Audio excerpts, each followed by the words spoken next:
Welcome back to week 3 of the Containment Seal mini-series.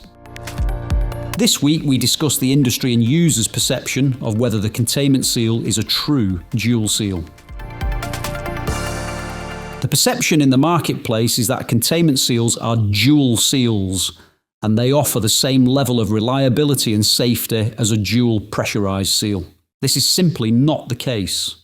It's often overlooked that a containment seal is an arrangement 2 design, allowing leakage to escape the primary seal and then endeavouring to contain and dispose of it somehow.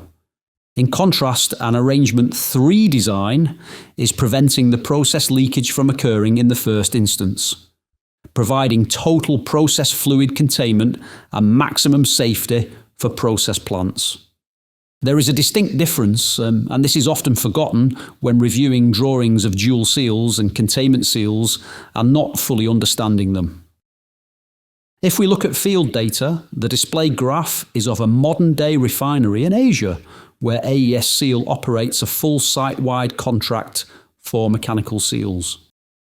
The refinery was built during a time where API 682 first edition was in force and therefore was largely considered best in class in the region.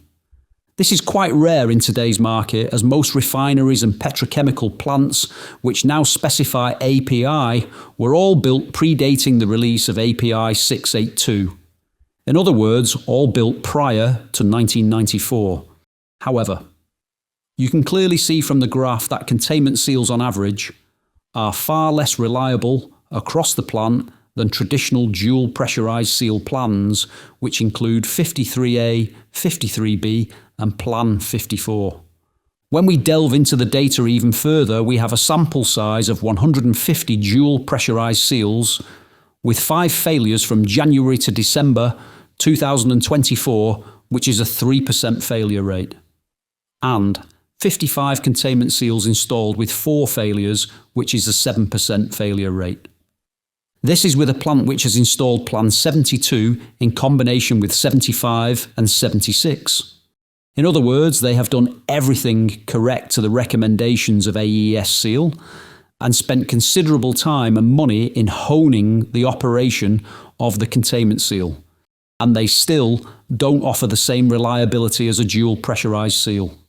I am personally convinced that operators who simply employ Plan 75 and 76 without the Plan 72 would have a greater level of failures when compared to Arrangement 3 seals. To mirror this, our client's perception is that the dual pressurised seal is far more reliable and safer than the containment seal designs in a modern-day plant which has 100% adopted best practice for containment seals. The issue with containment seals, which are not supported by Plan 72, is that as the primary seal becomes more and more reliable, there exists a higher likelihood that the containment seal could have failed before it's called into service to contain primary leakage. Without conditioning and monitoring the containment seal, the plant operator has no way of knowing if this event has occurred. With the average mean time between failure rates of modern-day plants well exceeding 100 months, this is well in excess of the original design brief laid down by API 682 of 25,000 running hours, which is approximately 36 months. Graphically, you could have the displayed situation. At any given time, the containment seal could have failed prior to the primary seal with no prior knowledge. In a real-life scenario, this is akin to a smoke alarm installed in your house with a flat battery, and the day you need it, it's too late, or having a puncture at the side of the road and then finding that your spare wheel is also flat when you go to fit it.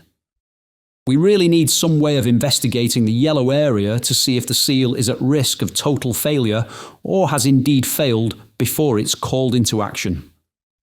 Operators have come up with lots of novel ways of trying to monitor this, which will be discussed in next week's video. But ideally, what is more preferable is the safety backup seal, the containment seal, lasting longer than the primary seal. So a complete reverse of the graphic as shown. Tune in next week for the next session where we discuss operational bad practice.